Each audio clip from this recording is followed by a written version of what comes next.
So you're thinking about moving to Kansas City, you've done some research, and you're kind of thinking this is a pretty cool town, and I would agree with you.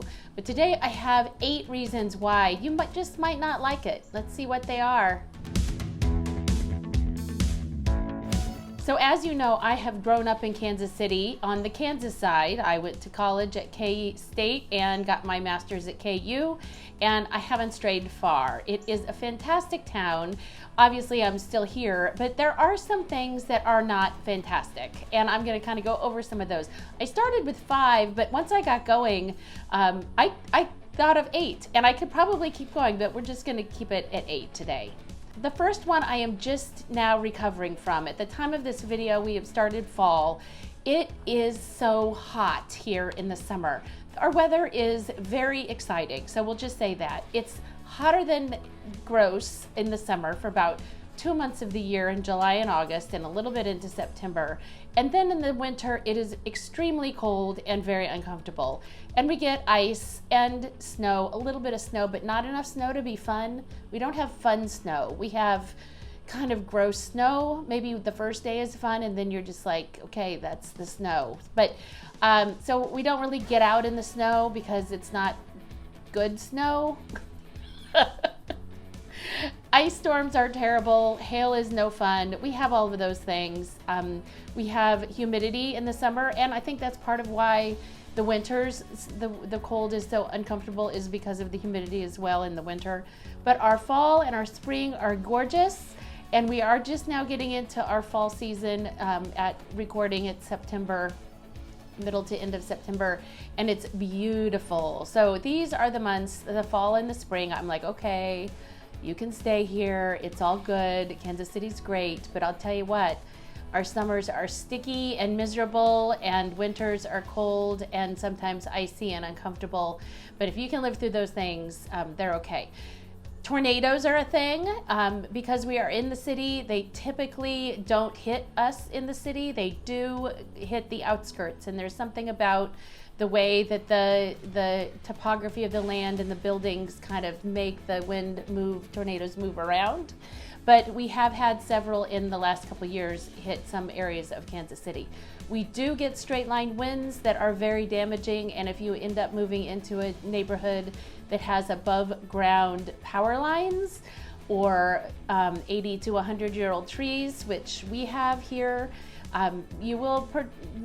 those 2 things equal lots of power outages. So that is very common. We'd actually had a really bad straight line wind storm in June, or maybe it was July, I can't remember, but it was significant. Lots of down trees, no power for about a week.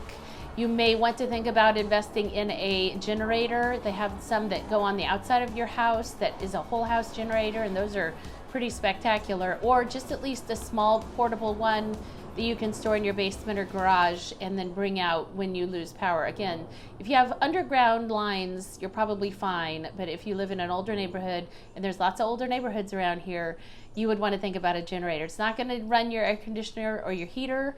It'll run, keep your refrigerator from dying, maybe help you charge your phone batteries, and if it's in the winter, you might be able to have a little space heater and just not have to move into a hotel. So, okay, you still want to move here? Weather sucks sometimes, but again, it's sometimes pretty. Number 2 reason is kind of piggybacking on the weather, I think. Bugs. We have bugs here. We have mosquitoes in the summer, spring, and fall, and they will eat you alive if you have a certain flavor. Some of my friends and family members can't step outside the house without getting completely annihilated by mosquitoes, and then some of us don't. So I don't know why that is. Bug spray is important, but mosquitoes are a definite thing. Good plus though, many homes in Kansas City have screened-in porches, because and this is one here, this is a newer one here in our house, and I pretty much live on it since it's been finished. It is fantastic, and it keeps the bugs out mostly. So that's something that we value, and you can find them all around. If you don't have one in the house that you're looking for, maybe you could put one on. It took us 15 years, but now I'm making up for lost time on our screened-in porch. But bugs suck. There's lots of bugs. Older houses have what's called cave crickets. They look a little bit like spiders. They're not, they're crickets, they're terrifying, they jump on you. And we're just out of cicada season. I heard them a few minutes ago before I started recording. You might be able to hear them at some point of this recording, but they're very loud. Some people call them locusts, but they're not locusts, they're cicadas, and they're scary looking. They don't bite or hurt you, but they're loud, and they will fly into you and scare the bejesus out of you. So bugs, they come with the humidity, I think. They come with the Midwest, and they're no fun. Number 3 is we're landlocked. If you hadn't really looked at a map, you probably should. We're in the middle of the United States. Kansas City is a split between Kansas and Missouri, and I've gone over this in other videos, and we'll show you here on the map, but doesn't matter, there are still no mountains, there is no ocean, there are some lakes, so if you're okay with Midwestern lakes, then you're in good shape. But we're very landlocked, and it is actually kind of a job to even take a road trip somewhere, because there's a lot of land around us. So you could go to the Ozarks, which is lovely lake life, and if you like lakes, and like wooded areas and hiking, and some really beautiful areas down in the Ozarks. That's about, depending on where you land, 2.5 to 4 hours.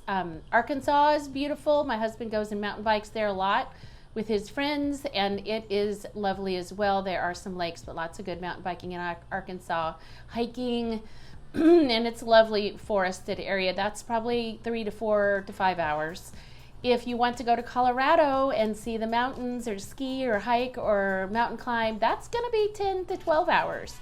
And same with going up north if you wanted to get up into the northern states. If you want to see an ocean, you're gonna have to fly or really plan your road trip, because it's going to be hours and hours and hours in the car.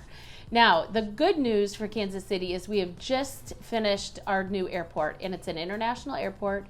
We're seeing more direct flights to more places. It's a beautiful airport. It's totally gorgeous, brand new, fantastic, and you can pretty much get anywhere from Kansas City. And so the plus side of this, I guess, is that our cost of living is low. So when you really want to travel and go see those mountains and those oceans, even though you can't see them when you look out your window, you probably might have saved some money, because your cost of living is a little bit lower, your home prices are a little bit lower than on the coast, and just go visit those places.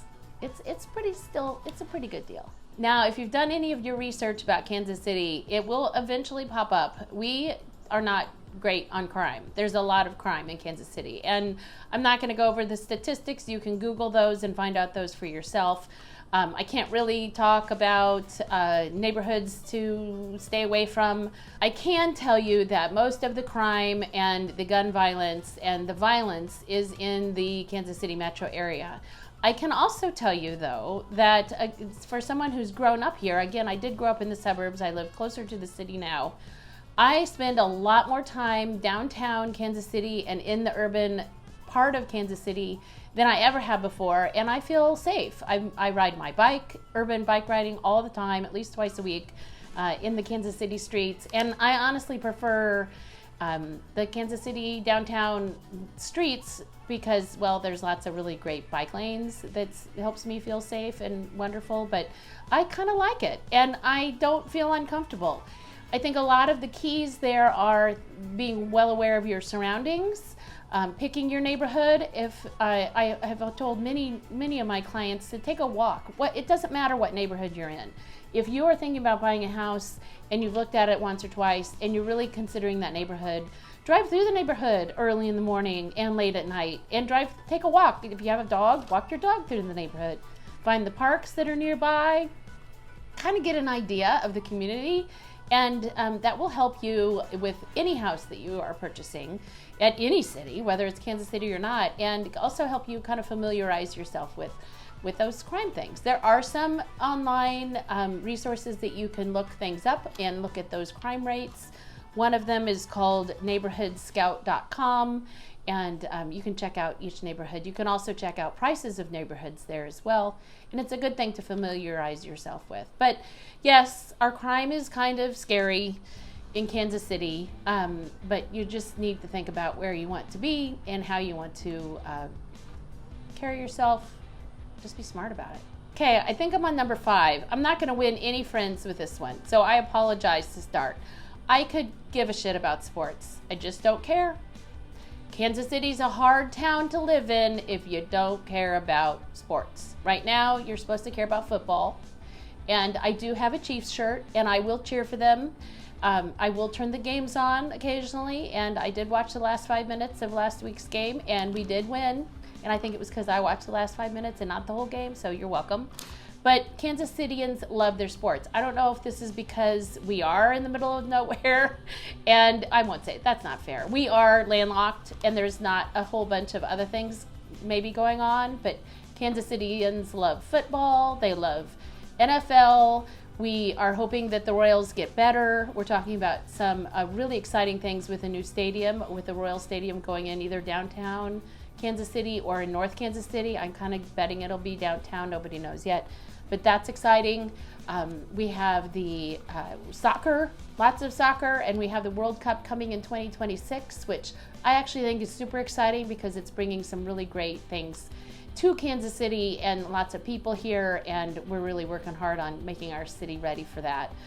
And this I think is really cool, and I could become a sports fan about this, but we are building the first women's professional soccer stadium in Kansas City. It's right down by the river, by kind of by River Market, in an area that is growing and going to it's flourishing, and it's really exciting that women's soccer is going there, and I'm going to have to go to a game when that happens and when that's done. But college football, college basketball, KU, K-State, MU, everybody loves all of it. And if you don't care about sports, just be prepared that you're going to hear a lot about it. You might have to pretend that you care. You might accidentally start caring. That's surprising when that happens. You'll probably have to buy some clothes that show that you care. But Kansas Cityans love the sports. And actually, let's do a little experiment. Make a comment in the comments if you don't care about sports too. Let's see who really doesn't care about sports. It's okay, you can say it. I've lost track of my numbers. I might be on 6, I might be on 7, but here's a good one. If you don't like strangers making eye contact with you in public and starting conversations, you might not like it here. This happens a lot, and I do it, and I see myself doing it. I watch myself do it. I notice it a lot. I notice other people doing it, and I don't mind it. I think it's kind of charming and sweet. My daughter, who spent the last couple summers on internships on the East Coast, doesn't love it. And it's funny when she comes home and she's like, wow, I forget how much strangers talk to you here, and they make eye contact with you. And when she first went to the East Coast, she did those things, I think, and she didn't get a great response. They don't like it over there in other areas. But the Midwest, it's called Midwest Nice, and I kind of like it. I think it's sweet and charming, and I know lots of other people who do like it. But I mean, we talk to each other, we say hi. You might not have ever seen me before. I might say hi. I try not to talk to people in elevators because that's just weird. But I mean, people will be coming up to you and talking to you, and they might stop you and have a whole conversation with you. If you have a dog, lots of talking happens with dogs. And it's just a normal, nice, Midwest nice. So be prepared for that. If that drives you totally crazy, maybe you'll get used to it. Maybe you'll end up liking it. But that's something that we do here in the Midwest. We like each other, and we're nice to each other. And we strike up conversations with strangers. It's weird. See, I told you I kept thinking of new things. So the last one that I have for you, and I'm sure I could come up with a few more, and maybe I'll have to do another video. If you think of some of these, if you're a forever Kansas Cityan and there's something that I missed, please let me know in the comments, because this one was kind of fun to make. I had put one of these videos off for a while because I just wanted to be positive, but this has been kind of fun to do. My last one is one that I didn't really notice until I started selling real estate. I noticed it because I lived in one of these, but I didn't really notice it. And now I notice it a lot. Kansas City has the most split level homes. So many split level homes.